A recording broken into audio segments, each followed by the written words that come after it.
அதிகமாக எண்ணெய் குடிக்காத மொறுன்னு தியேட்டர் ஸ்டைல் ஆனியன் சமோசா எப்படி வீட்டிலேயே செய்கிறது அப்படிங்கிறதான் இன்றைக்கி நம்ம பார்க்க போகிறோம். இந்த ஆனியன் சமோசா செய்கிறது ரொம்பவே ஈஸி. இதுக்கான ஷீட்லேருந்து எல்லாமே நம்ம வீட்டிலேயே தான் ப்ரிப்பேர் பண்ணிக்க போகிறோம். பார்த்தீங்களா எவ்வளோ கிறிஸ்பியாக வந்திருக்குன்னு உங்களுக்கே தெரியும். நம்ம சேனலில் ஆல்ரெடி வீட் ஃப்ளவர் சமோசா எப்படி செய்கிறதுங்கிற வீடியோவும் அப்லோட் பண்ணியிருக்கேன். அதோட லிங்க் உங்களுக்கு டிஸ்கிரிப்ஷனில் தரேன். அந்த வீடியோவும் நீங்கள் மிஸ் பண்ணாமல் பாருங்கள். இப்போ வாங்க இந்த கிறிஸ்பியான ஆனியன் சமோசா எப்படி செய்கிறதுன்னு பார்க்கலாம். Welcome to flavour studio. இந்த ஆனியன் சமோசா செய்கிறதுக்கு முதல்ல நம்ம 1.5 கப் அளவில் மைதா மாவு எடுத்துக்கலாம். தேவையான அளவு உப்பு சேர்த்துக்கங்க. இப்போ இந்த மாவில் 2 மேஜை கரண்டி அளவு எண்ணெயை நல்லா சூடு பண்ணிட்டு சேர்த்துக்கலாம். இப்போ நம்ம சேர்த்த சூடான எண்ணெய் மாவோட எல்லா பகுதிகளையும் படுற மாதிரி ஒரு கரண்டியால் நல்லா கலந்து விட்டுக்கலாம். இப்போ நம்ம சேர்த்த எண்ணெயை நல்லா கலந்ததுக்கு அப்புறமா இது சூடு ஆறிடுச்சு. இந்த டைமில் நம்ம கைகளால் அந்த எண்ணெயை மாவோட எல்லா பகுதிகளையும் படுற மாதிரி இந்த மாதிரி பிசைஞ்சு விட்டுக்கலாம். இந்த மாதிரி எண்ணெயை சூடு பண்ணி மாவில் சேர்க்கறதால சமோசா நல்லா மொறுமொறுப்பு தன்மையோடு இருக்கும். இப்போ கொஞ்சம் கொஞ்சமாக தண்ணி சேர்த்து நம்ம நல்ல ஒரு மிதமான சாஃப்ட்னஸில் ஒரு சப்பாத்தி மாவு பதத்தில் இதை பிசைஞ்சு எடுத்துக்கலாம். பாருங்கள், இந்த அளவுக்கு இருந்தால் போதுமானது. இப்போது இதில் கொஞ்சமாக எண்ணெயை மேல் பகுதியில் தடவிட்டு நல்லா நம்ம ஒரு டைட்டான மூடி போட்டு மூடி வச்சிடலாம். மாவு மினிமம் ஒரு அரை மணி நேரத்துலேருந்து 40 நிமிஷம் வரைக்கும் ஊறட்டும். 30 நிமிஷத்துக்கு அப்புறமா நம்ம இதை ஓப்பன் பண்ணி பார்த்தோன்னா மாவு நல்லா சாஃப்டாக இலகி கொடுத்துருக்கும். இந்த ஸ்டேஜில் நம்ம இதை நமக்கு தேவையான சைஸில் சின்ன சின்ன உருண்டைகளாக பிரித்து எடுத்துக்கலாம்.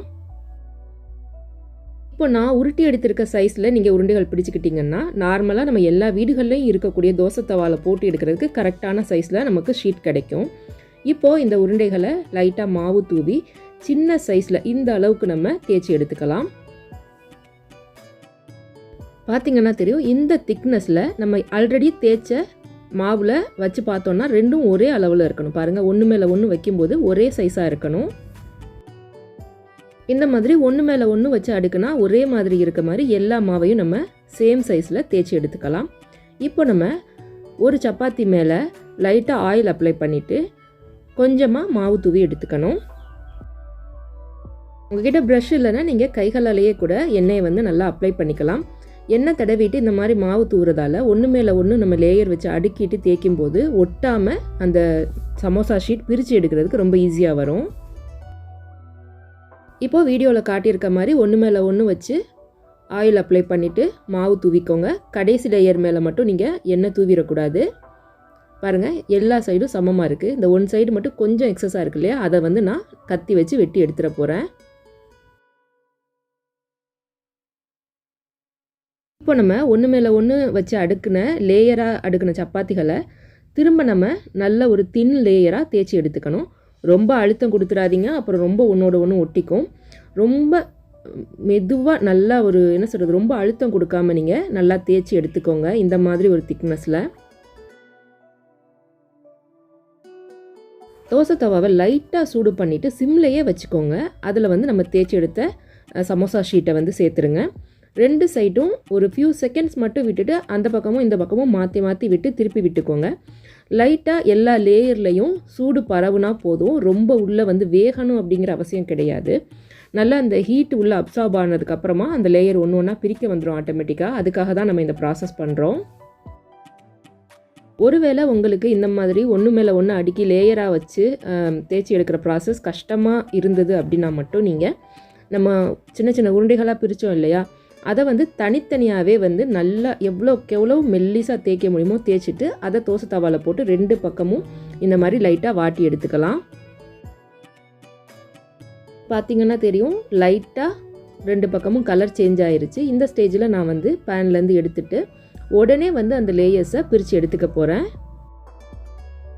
கொஞ்சம் சூடாக தான் இருக்கும், கவனமாக நம்ம பிரித்து எடுத்துக்கலாம். பாருங்கள், இந்த மாதிரி பாருங்கள் எவ்வளோ அழகாக ஒன்றோட ஒன்று ஒட்டாமல் தனித்தனியாக பிரிக்க வருதுன்னு உங்களுக்கே தெரியும். இந்த லேயர்ஸை நம்ம பிரித்து எடுத்ததுக்கப்புறமா நம்ம கைகளை அந்த லேயர் கீழே வச்சு பார்த்தோம் அப்படின்னா நல்லா டிரான்ஸ்பரண்ட்டாக தெரியணும். அப்போ தான் நீங்கள் கரெக்டாக மெல்லிஸாக தேய்ச்சிருக்கீங்க அப்படின்னு அர்த்தம்.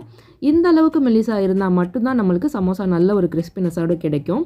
இப்போ இதை வந்து இந்த மாதிரி ஒரு நீல வாக்கில் நான் வெட்டி எடுத்துக்கிறேன். உங்களுக்கு சமோசா பெரிய சைஸில் வேணும்னா இதை விட கொஞ்சம் அகலமாக நீங்கள் வெட்டி எடுத்துக்கோங்க.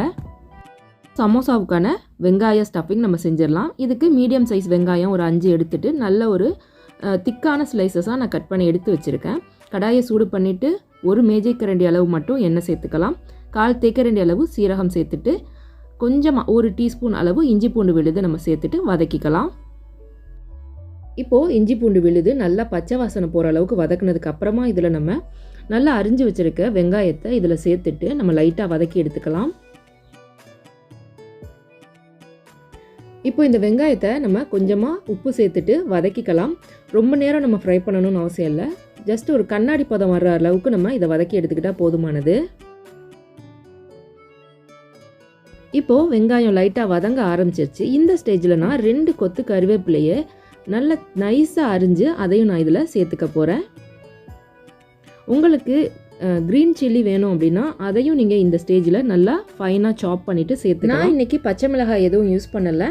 அதுக்கு பதிலாக காரத்துக்காக 1 தேக்கரண்டி அளவில் மிளகாய்த்தூள் நான் சேர்த்துக்கிட்டேன். மிளகாய்த்தூள் நான் எப்போவுமே சொல்கிற மாதிரி உங்களுக்கு எந்த அளவுக்கு காரம் அட்ஜஸ்ட் பண்ண முடியுமோ அதை அந்த அளவு நீங்கள் சேர்த்துக்கோங்க.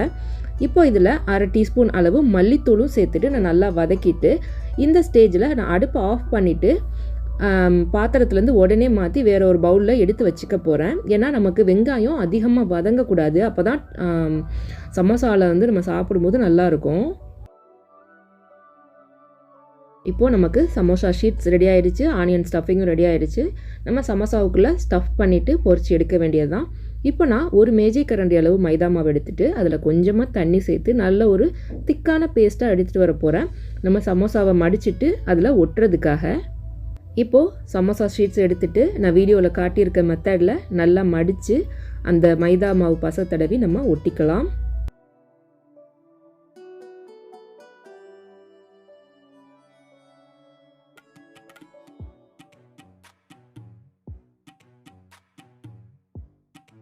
இந்த மாதிரி நல்லா 2 சைடும் மாவை வச்சு நம்ம சீல் பண்ணிவிட்டு ஸ்டஃபிங் வச்சோம் அப்படின்னா எண்ணெயில் பொரிக்கும் போது பிரிஞ்சிட்டு வராது. ரொம்ப செக்யூராக நல்லா அப்படியே வந்து ஸ்டஃபிங் எல்லாம் உள்ளேயே வந்து இருக்கும். பாருங்கள், இந்த மாதிரி ஒட்டிக்கோங்க. ஆனியன் ஸ்டஃபிங் நமக்கு எந்த அளவுக்கு வேணுமோ அந்த அளவுக்கு நம்ம ஃபில் பண்ணிக்கலாம். ரொம்ப கம்மியாகவும் இல்லாமல் ரொம்ப ஓவராகவும் ஸ்டஃப் பண்ணிடாமல் இந்த அளவுக்கு வச்சுட்டு அதை அந்த சமோசா வந்து நம்மளுக்கு நல்லா மூடி ஒட்ட வரணும். அந்த அளவுக்கு ஸ்டஃபிங் வச்சுக்கணும், பார்த்துக்கோங்க. இப்போது இந்த சைட்லேயும் நம்ம மாவை தடவிட்டு ஒட்டிக்க வேண்டியது தான். பாருங்கள், அவ்வளோதான், ரொம்ப ஈஸி. இதே மாதிரி மீதம் இருக்க ஷீட்ஸில் நான் வந்து ஆனியன் வந்து ஸ்டஃப் பண்ணி எடுத்துக்க போகிறேன். ஒருவேளை சமோசா ஷீட்ஸ் வந்து அதிகமாக எக்ஸஸாக இருக்குது அப்படின்னா நீங்கள் அதை வந்து ஃப்ரீசரில் நல்ல ஒரு ஜிப்லாக் பேக்கில் போட்டுட்டு ஸ்டோர் பண்ணி வச்சுக்கலாம். தேவைக்கு எடுத்துகிட்டு டீஃப்ரோஸ்ட் பண்ணிவிட்டு நீங்கள் யூஸ் பண்ணிக்கலாம். இப்போது எல்லா சமோசாவையும் நான் வந்து ஸ்டஃப் பண்ணி எடுத்துட்டு மிதமான தீயில வச்சு நான் நல்லா முருகலாக பொரித்து எடுத்துக்க போகிறேன். இன்றைக்கி நான் வந்து ஒரு சூப்பரான ஒரு மெத்தட் யூஸ் பண்ணியிருக்கேன். நிறைய பேருக்கு அது தெரிஞ்சிருக்கலாம், தெரியாதவங்களுக்காக சொல்கிறேன். எப்போவுமே இந்த மாதிரி எண்ணெயில் பொரித்து எடுக்கிற கிறிஸ்பியான ஐட்டம்ஸ் வந்து நீங்கள் டபுள் ஃப்ரை மெத்தடில் பொரிச்சிங்க அப்படின்னா, அதாவது நம்ம முதல்ல ஆயிலை சூடு பண்ணிவிட்டு நம்ம சமோசாவை எண்ணெயில் நான் போட்டதுக்கப்புறமா அது ஒரு பாதி அளவு வெந்ததுக்கப்புறமா லைட்டாக கலர் சேஞ்ச் ஆகி லைட்டாக பொரிஞ்சதுக்கப்புறமா அதை வந்து நான் எண்ணெயை ட்ரைன் பண்ணிவிட்டு தனியாக எடுத்து வச்சுருவேன். எடுத்து வச்சுட்டு அடுத்த பேட்ச் சமோசாவையும் அதே மாதிரி ஹாஃப் ஃப்ரை பண்ணி எடுத்துக்குவேன். எடுத்ததுக்கப்புறமா கொஞ்ச நேரம் ஆற விட்டுட்டு திரும்ப எண்ணெயை சூடு பண்ணிவிட்டு நம்ம இதை எண்ணெயில் போட்டு ஃப்ரை பண்ணி எடுக்கணும். இந்த மாதிரி எடுக்கும்போது என்ன ஆகும் அப்படின்னு பார்த்திங்கன்னா, நம்ம சமோசா வந்து எக்ஸ்ட்ரா கிறிஸ்பினஸ் கிடைக்கும். ஒன்றாவது. ரெண்டாவது என்னென்னு பார்த்திங்கன்னா, ரொம்ப நேரத்துக்கு பதத்து போகாமல் அதே மொறுமொறுப்போடையே இருக்கும். கட்டாயம் நீங்களும் ஒரு தடவை இந்த மெத்தடில் சமோசாவை உங்கள் வீட்டில் செஞ்சு பாருங்கள். இந்த வீடியோ பிடிச்சிருந்ததுன்னா லைக் பண்ணிவிட்டு நம்ம சேனல் ஃப்ளேவர் ஸ்டுடியோவை சப்ஸ்கிரைப் பண்ண மறக்காதீங்க. சீக்கிரமே உங்களெல்லாம் இன்னொரு ஈஸியான டேஸ்டியான ரெசிபியோட சந்திக்கிறேன். அது வரைக்கும் take care, bye. Thanks for வாட்சிங்.